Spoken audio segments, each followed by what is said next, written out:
Assalamualaikum warahmatullahi wabarakatuh.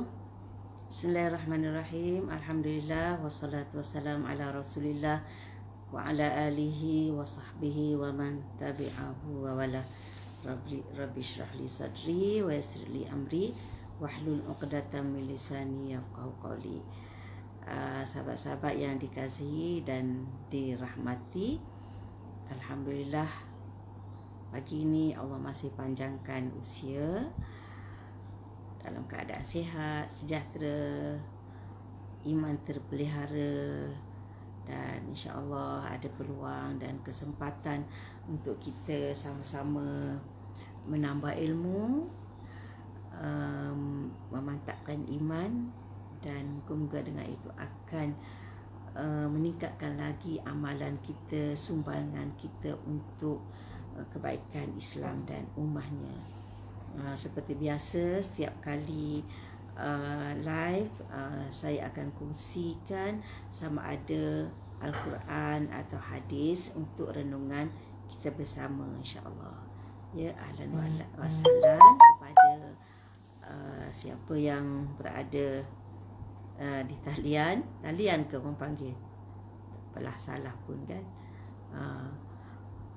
Okey, hari ini insya-Allah Ustazah akan kongsi satu ayat daripada firman Allah Subhanahu Wa Taala daripada surah ke-58, iaitu surah Al-Mujadalah.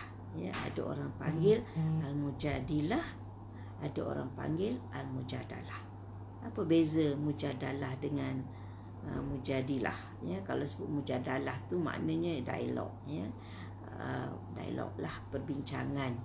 Kalau Mujadilah tu wanita yang berdialog. Tapi ada sebut wanita yang berbantah-bantahan. Apa maksud berbantahan tu? Maknanya dia meluahkan perasaannya, kemudian Nabi menjawab luahan itu.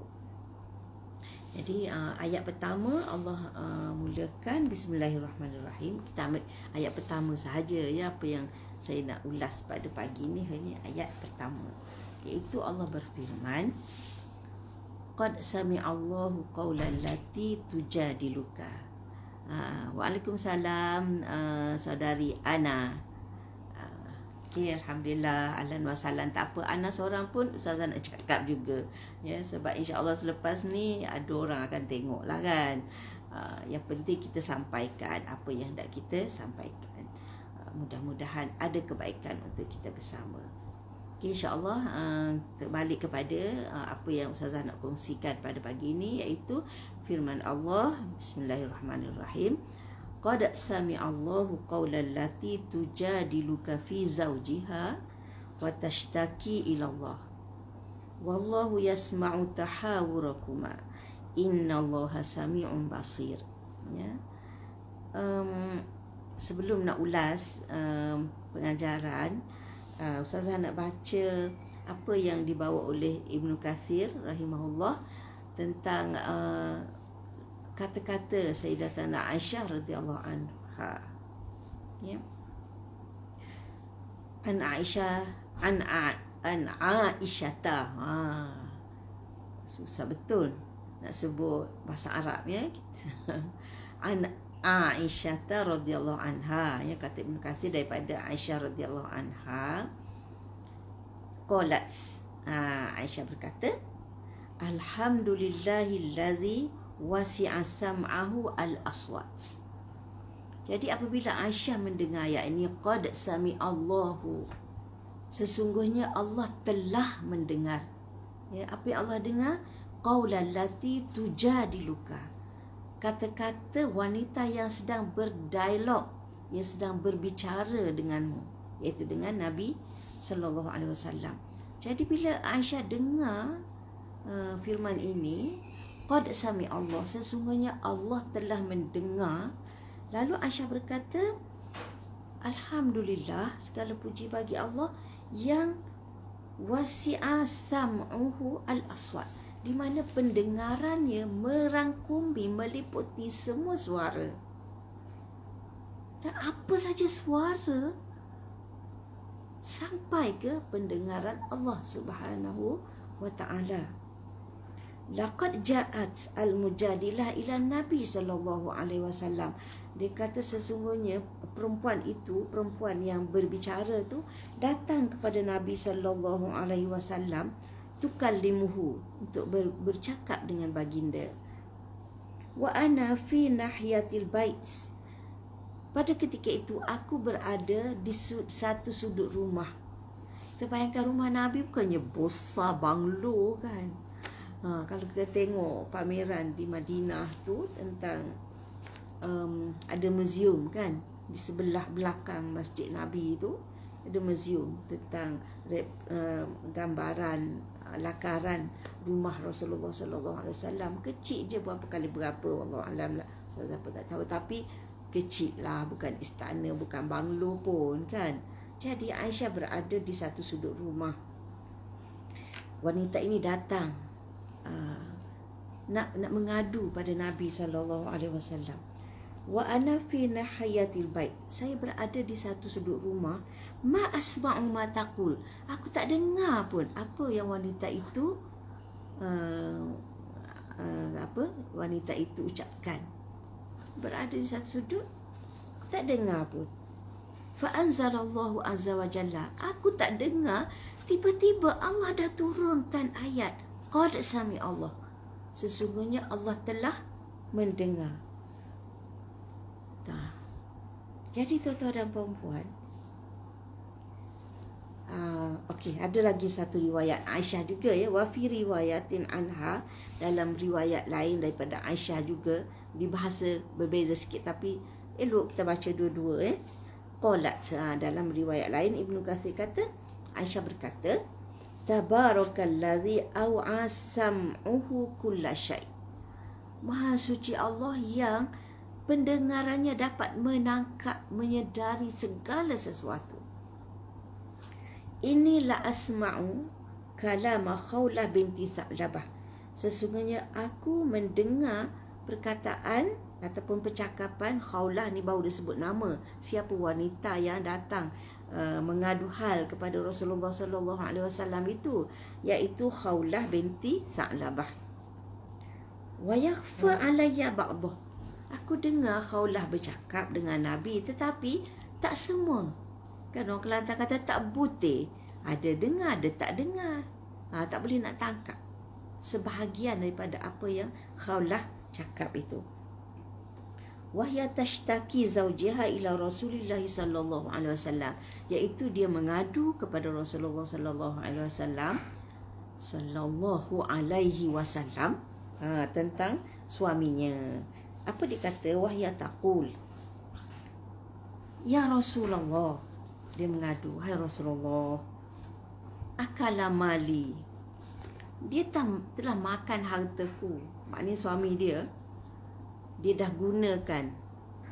Jadi kita dapat gambarkan hubungan Khawlah dengan suaminya ni. Maknanya sejak dia kahwin, suaminya tak berharta.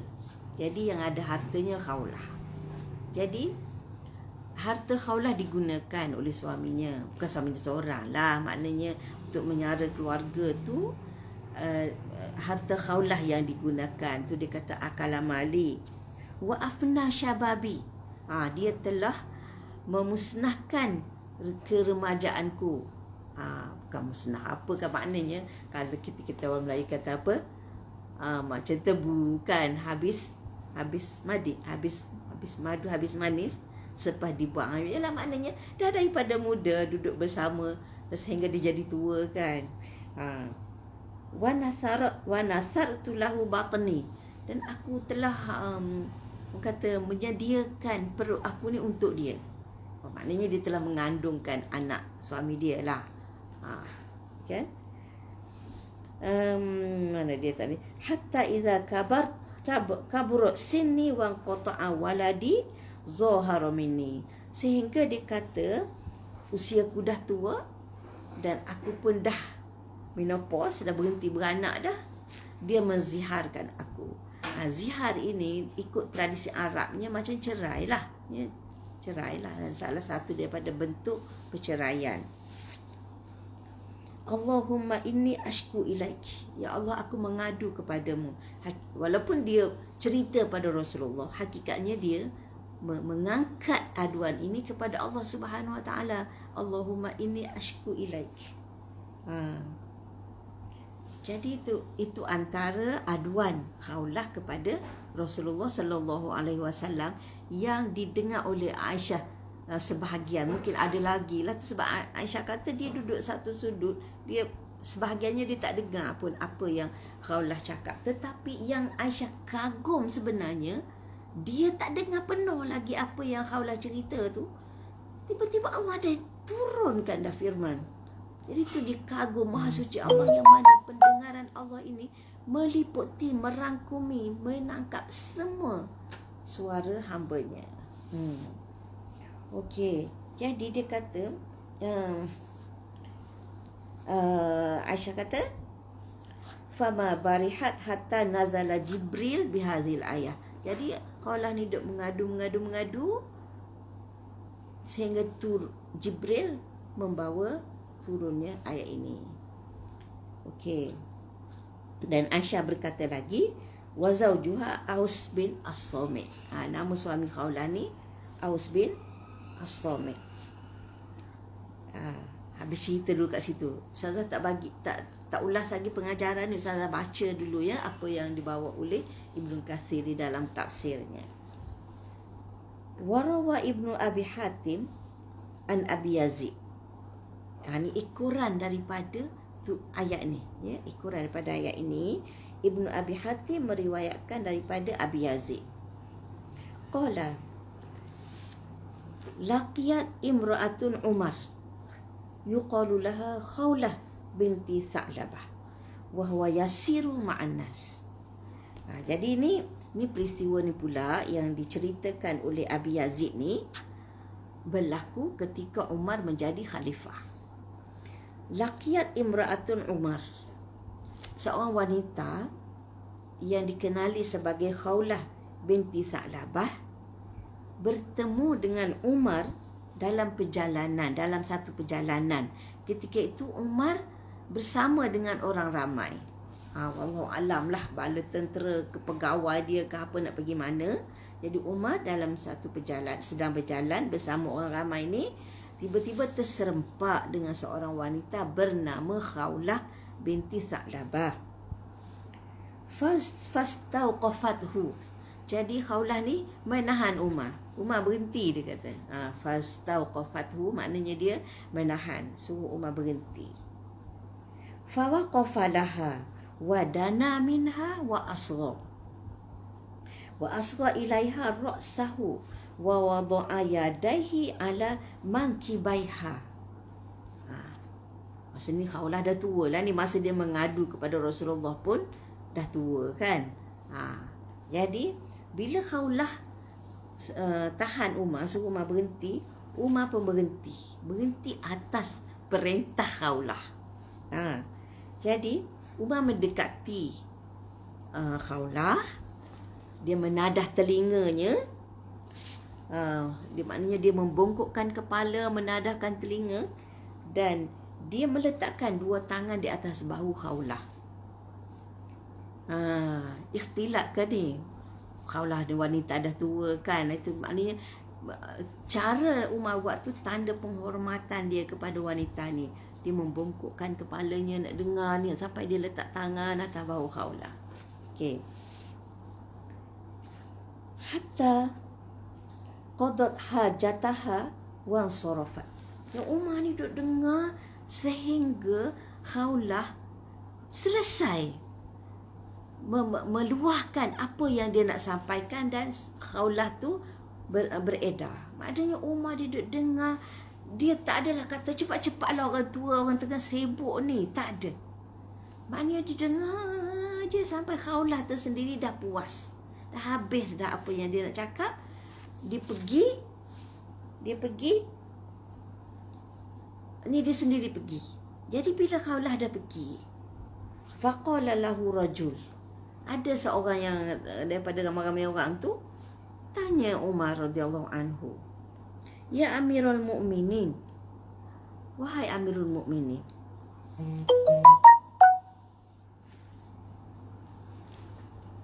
Dia kata habis tarihalati Quraisy ala hadhil ajuz. Amirul Mukminin, apa hal dia kata Amirul Mukminin melewatkan perjalanan kaum Quraisy kerana orang tua ni. Ni pelik kan? Pelik ni. Umar dalam satu perjalanan ni urusan penting lah agaknya ni kan. Sampai tengah jalan tiba-tiba ada orang tua, perempuan tua suruh dia berhenti. Umar berhenti. Betul ada bukanlah kata berhenti sekejap. Dia cakap apa? Aku tengah sibuk. Tak ada. Umar berhenti sampai dia menahan telinga dia dengar panjang mana orang tua dia berceramah, bersyarah kat dia, wallahu alam lah. Tapi nak cerita Umar ni langsung tak bantah. Apalagi menggesa perempuan ni, seolah-olah telah mengganggu urusan dia. Jadi bila perempuan tu pergi, seorang tu macam komplain lah kan, tanya apa hal ni khalifah ni, orang tua tu duk membebel lah apa, dia dengar tak bantah tak apa kan. Itu mereka heran kan. Jadi apa Umar jawab? Qala waihak wa tadri man hazihi. Dia kata kau tahu ke siapa perempuan ni? Kau pandai-pandai duk komplain ni, kau tahu tak perempuan ni siapa? Qala la, tak, aku tak kenal. Qala, kata Umar, hadhihi imra'ah sami Allahu syakwaha min fawqi sab'i samawat.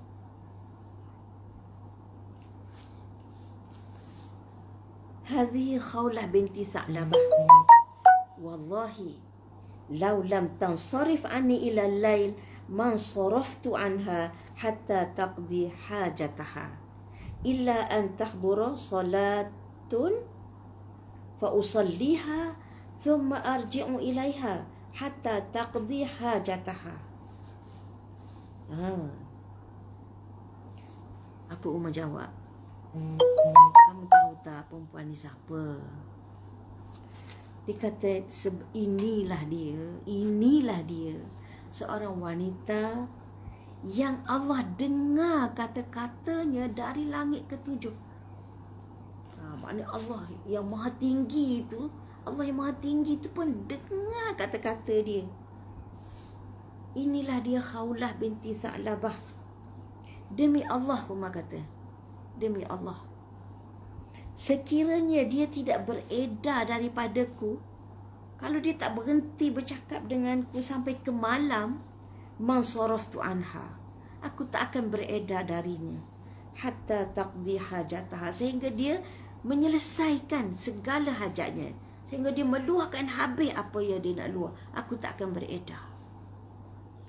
Illa an tahdura solah, kecuali kalau masuk waktu solat, fa usalliha, aku akan solat, thumma arji'u ilaiha hatta taqdi hajataha, masuk waktu solat aku pergi solat, kemudian aku datang lagi nak dengar apa dia nak cakap. Allahu Akbar. Ya, itulah terkesannya, kesan tarbiyah Al-Quran dalam diri Umar radhiyallahu anhu. Sebab ni seorang perempuan ni dia bukan main-main.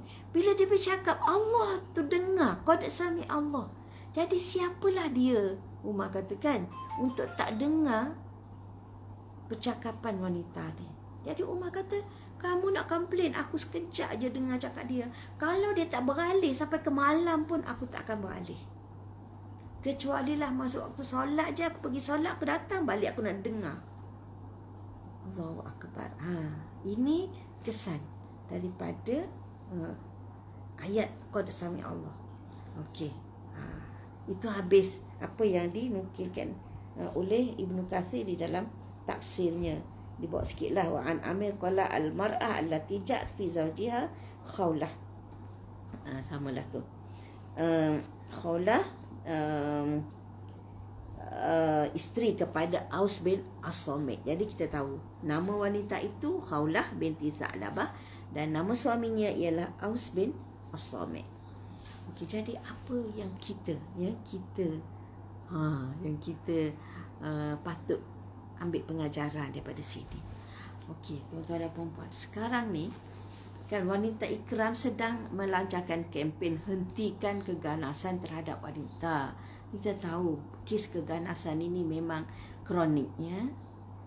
Dan salah satunya wanita ni, dia tak berani nak mengadu. Dia tak berani nak meluahkan, tak berani nak bercerita. Ada yang macam fobia, tak boleh nak cerita pasal keburukan suami. Itu kan mengumpat lah, itu kan berdosa lah, tu nusyus lah, apalah macam-macam kan. Itu salah satu punca kenapa lelaki makin naik tocang, orang katakan. Sebab kadang wanita dia rasa lemah sangat dia ni. Lemah sangat. Jadi tengok contoh ni Khawlah ni. Dia pergi sendiri mengadu. Ada kisah lain dia tak sebut oleh Ibnu Kathir kat sini. Ada kisah lain, wallahualam lah, Ustazah pun tak berani lah nak cakap. Tapi ada pernah terbaca, Ustazah pun dah lupa dari mana, kata Khawlah ni dipinjam baju nak pergi jumpa Rasulullah SAW. Miskin, baju yang proper tak ada, pinjam baju jiran nak pergi jumpa. Tapi tak apalah, yang tu Ustazah pun tak beranilah nak confirm sebab dah lama baca, lupa dekat mana. Tapi apa yang kita nak ambil pengajaran, keberanian untuk meluahkan masalah yang dihadapi dalam rumah tangga. Jadi dia pergi, Allah sebut tujadiluka fi zaujiha. Dia pergi mengadu kepada Rasulullah tentang suaminya. Maknanya kalaulah mengadu tentang keburukan perangai suami ni sesuatu yang dilarang oleh Islam, macam mana Nabi layan dan macam mana Allah sendiri yang menyatakan dia dengar. Dan dia dengar tu, Allah tak suruh Nabi kata, suruh perempuan tu berhenti apa duk mengumpat suami ni, nusyus tu. Tak. Ya Allah dengar ialah melayani aduan dia dan menjawab persoalan yang Khawlah kemukakan. Jadi maknanya kita sebagai wanita kena peka, kena tahu hak kita, kena tahu batas hak dan kewajipan kita sebagai isteri dan batas hak dan kewajipan suami. Jangan duk rasa rendah je, jangan duk rasa takut je kan. Jangan kata berdosa je, nak menusyus ke, takut kena cerai ke. Tak boleh. Ni Khawlah dah tunjuk contoh. Kalaulah aduan itu suatu yang dilarang, mana Nabi nak layan? Khawlah, hati-hati tau, kamu ni jadi derhaka ni, kan? Tapi tak, Nabi dengar dan Allah Subhanahu Wa Taala terus menjawab sehingga Aisyah pun kagum betapa pantasnya Allah Subhanahu Wa Taala menjawab aduan hamba-Nya, seorang wanita yang menghadapi masalah dengan kerana suami. Okey ya? Tuan-tuan dan puan-puan, baca ayat ini, insaflah. Kan, sebagai suami, layanlah isteri anda dengan sebaiknya. Dan sebagai isteri, tahu hak dan batasan diri anda sebagai seorang isteri. Jangan kita terpedaya, terpengaruh dengan fahaman-fahaman yang tidak ada asas dalam agama. Tak ada agama. Jadi, qad sami Allahu qawlan lati tujadiluka fi zawjiha wa tashtaki ila Allah wallahu yasma'u tahawurakuma innallaha sami'un basir. Jadi Allah mendengar luahan Khawlah dan Allah Maha melihat apa sebenarnya yang berlaku dalam rumah tangga Khawlah. Jadi aspek yang kita kena pelajari iaitu ilmu tentang batasan hak dan tanggungjawab kita. Yang kedua, keberanian kita untuk menyatakan kebenaran. Ketiganya, kita tidak boleh menyerah kalah. Kalau ada hak kita, apa kewajipan kita, kita kena pertahankan hak itu. Pertahankan hak itu. Gunakan kesempatan yang telah diberikan oleh Allah Subhanahu Wa Taala dan Rasul kepada kita. Itu dari sudut diri kita. Dan yang kedua, tanamkan akidah, keyakinan kepada sifat Allah Subhanahu Wa Taala yang Maha mendengar, Maha melihat, Maha mengetahui, Maha adil, Maha pengasih, Maha penyayang, Maha memakbulkan doa. Sentiasa tanamkan diri kita. Mengadu kepada manusia, ya, tapi jangan lupa merayu kepada Allah Subhanahu Wa Taala. Tengok ada dua aspek di situ. Tujadiluka fi zawjiha, dia mengadu kepadamu, menceritakan kepadamu tentang suaminya, wa tashtaki ila Allah, dan dia mengadu kepada Allah. Dia mengadu kepada Allah. Ni ada soalan. Kalau bercerita tentang suami kepada kawan baik kita untuk kurangkan stres, boleh ke Ustazah? Allahu Akbar. Yang ini bab lain lah pula ni. Kan nak hilangkan stres macam-macam cara. Tapi kalaulah sekadar nak luah, nak lepas stres tu, lebih baiklah kita mengadu kepada Allah kan. Jadi kita tengok Khawlah ni dia pergi mengadu kat siapa? Pergi mengadu pada Rasulullah, sebab dia tahu di situ ada penyelesaian. Kalau lepaskan stres pada kawan, selesai tak masalah. Wallahu alam. Kan yang ni Ustazah rasa pakar kaunseling lah boleh jawab kan. Tetapi kalaulah ianya tidak membantu menyelesaikan masalah, lebih baik kita usahakan dengan cara yang lebih dapat membantu menyelesaikan masalah kita. Sebenarnya tempat mengadu yang paling sesuai, yang paling menenangkan, paling mendamaikan ialah Allah Subhanahu Wa Taala. Ya, itulah tempat mengadu yang terbaik untuk kita. Tapi untuk menyelesaikan masalah, kita cari saluran yang betul. Jadi seperti Khawlah, dia mengadu kepada Rasulullah untuk membantu menyelesaikan masalah dia. Tapi pada masa yang sama, watashtaki ilallah, dia mengadu kepada Allah Subhanahu Wa Taala. Jadi itulah yang penting, kita tanamkan akidah, yakin akan keyakinan terhadap sifat-sifat Allah Subhanahu Wa Taala yang Maha mendengar, Maha melihat, Maha mengetahui, Maha adil, Maha pengasih, Maha penyayang, Maha apa lagi ya, Maha memberi hidayah, Maha memiliki hati dan menukarnya. Mana tahu dengan mengadu pada Allah tak sempat lagi kita nak pergi cari penyelesaian melalui manusia, Allah dah balikkan hati suami kita. Mana kita tahu? Kan? Sebab Allah Subhanahu Wa Taala Maha pantas hitungannya.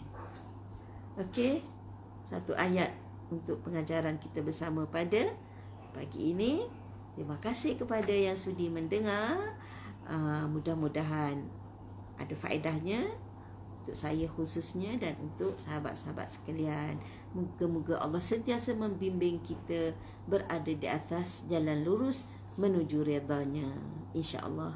Wassalamualaikum warahmatullahi wabarakatuh.